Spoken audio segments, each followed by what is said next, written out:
diaspora Indonesia telah berkumpul sekarang di Jakarta dan telah menyelenggarakan sebuah pertemuan besar di sini, dan ini adalah untuk kedua kalinya saya hadir di hadapan diaspora Indonesia. Kemarin di Los Angeles saya juga telah diberi kehormatan menyampaikan pidato penutupan kunci depan sekitar 5.000 para peserta diaspora se-Indonesia.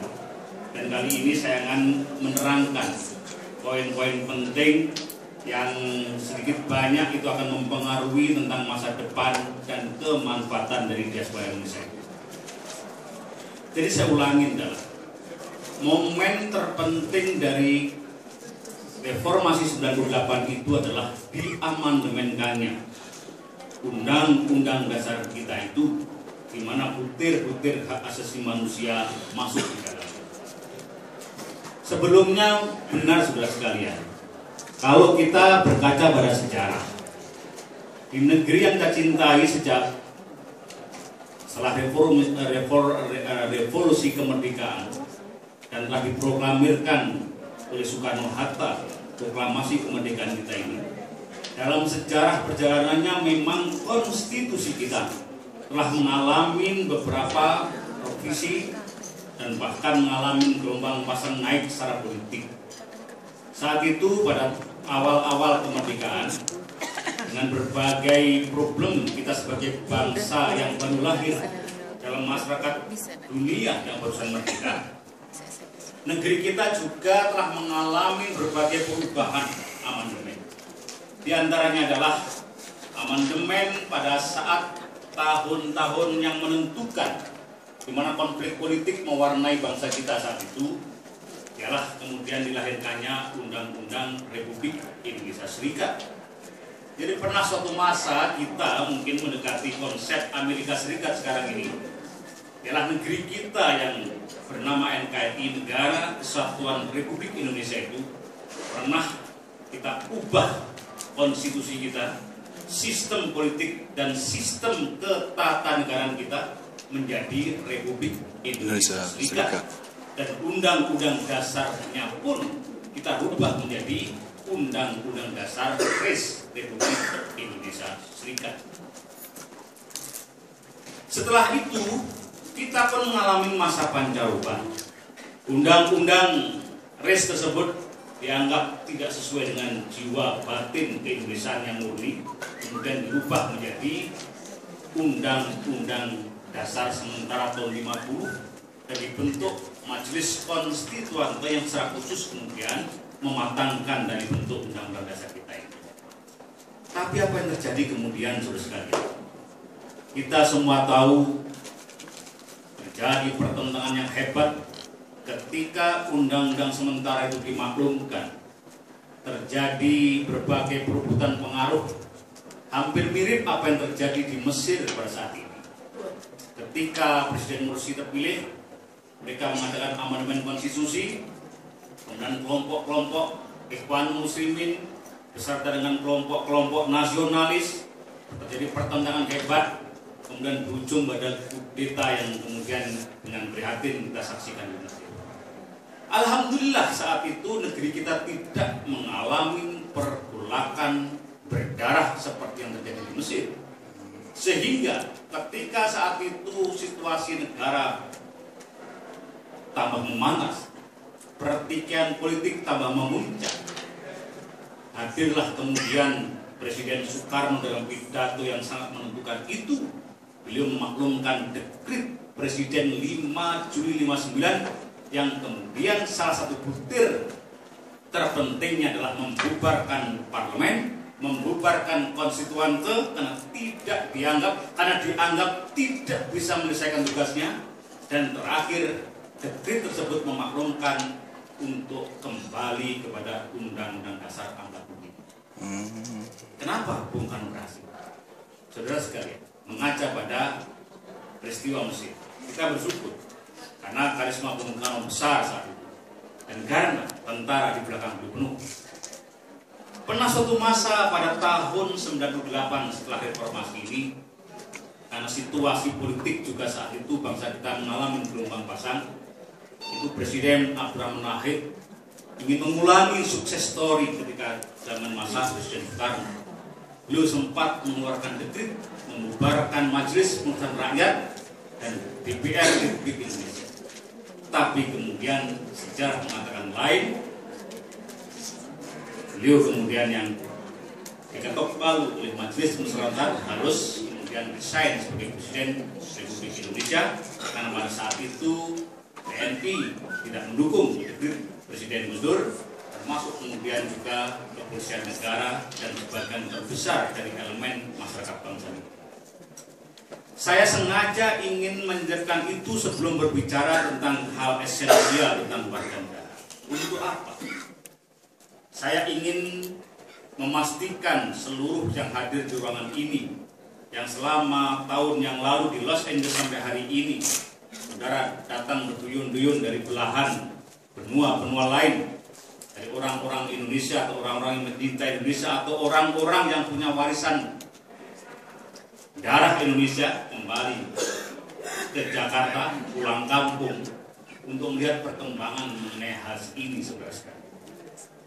Dan dilalahnya kemudian reformasi kita tahun 98 itu tidak berujung pada pertumpahan darah atau perang saudara sebagaimana terjadi di Mesir yang sangat menakutkan. Reformasi kemarin berjalan ya hidup pikuk, tetapi kemudian masih besar landing secara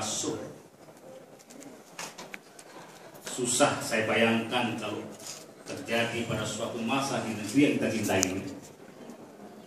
Presiden sebelumnya kemudian terguling dan harus dikeler masuk di jeruji besi. Itu sudah tentu akan menyakitkan perasaan sejarah kita karena tidak pernah dalam sejarah Republik yang kita cintai ini, budaya moyang yang kita tidak pernah melakukan hal semacam ini. Apa yang distilahkan dengan mikudur mendem jeruk. Ning ojo mendem kejeron. Ojo mikul kedur. Ya pokoknya kita hormat terhadap orang tua, hormat terhadap pemimpin. Mereka kita koreksi, tetapi para mantan-mantan pemimpin hebat apapun mereka adalah berjasa bagi kita dan tidak perlu seperti Mesir melakukan, di mana Presiden Hosni Mubarak yang setelah hampir 2 dekade lebih memimpin rakyat Mesir menuju kebesaran, terakhir kemudian terhinakan ketika harus mengalami proses hukum semacam itu. Kita tidak mengalami itu. Dan bahkan kemudian kita masukkan secara sadar. Saya sebagai salah satu instrumen penting sebagai anak muda yang masuk dalam tim khusus untuk amandemen konstitusi, menyetujui untuk memasukkan klausul tentang apa tadi yang saya sebut sebagai penghormatan terhadap hak-hak asasi manusia. Pasal 28 ayat E disebutkan di situ dengan subbab berjudul hak asasi manusia yang intinya adalah ketegasan hak dan kebebasan warga negara untuk memilih tempat tinggal di dalam wilayah negaranya dan hak untuk meninggalkan negaranya serta hak untuk kembali ke negaranya sendiri sebagai bagian terpisahkan dari penghormatan HAM. Dari konstitusi kita sudah harga mati menghormati masalah HAM tersebut. Nah, kemudian tidak tanggung-tanggung, hanya dalam waktu hitungan bulan setelah perubahan konstitusi ini, kami saat itu sengaja bersama Presiden melahirkan sebuah undang-undang yang spektakuler, ialah Undang-Undang Nomor 38 Tahun 99 tentang HAM yang kami rancang bersama dengan Presiden, yang itu salah satu klausul penegasannya ialah bahwa setiap orang sesiapapun ia berhak memiliki, memperoleh, mengganti atau mempertahankan status kewarganegaraan.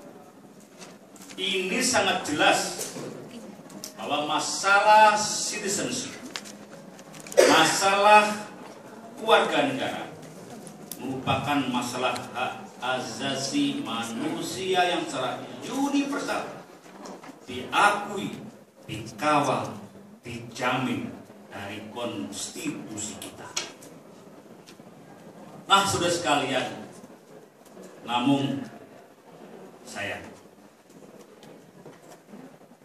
dalam jarak 7 tahun setelah reformasi, salah satu butir tentang penilaian HAM, salah satu butir tentang masalah dui kewarganegaraan ternyata masih menjadi masalah yang cukup pelik di negeri kita ini. Pada tahun 2006, Presiden bersama DPR telah menyelesaikan sebuah undang-undang tentang kewarganegaraan Republik Indonesia. Undang-undang yang akhirnya kami ketok palu itu, yang kemudian disahkan oleh Presiden, bernama Undang-Undang Nomor 12 Tahun 2006. Di situ dicantumkan bahwa dalam tata aturan perundangan Republik Indonesia belum, atau tepatnya tidak, menganut sistem kewarganegaraan ganda. Indonesia dalam tata aturan hukumnya ternyata tidak menganut sistem bipartit, tidak menganut sistem dual citizenship. Padahal kalau kita kembali mengacu pada tata aturan tentang HAM yang universal, secara filosofis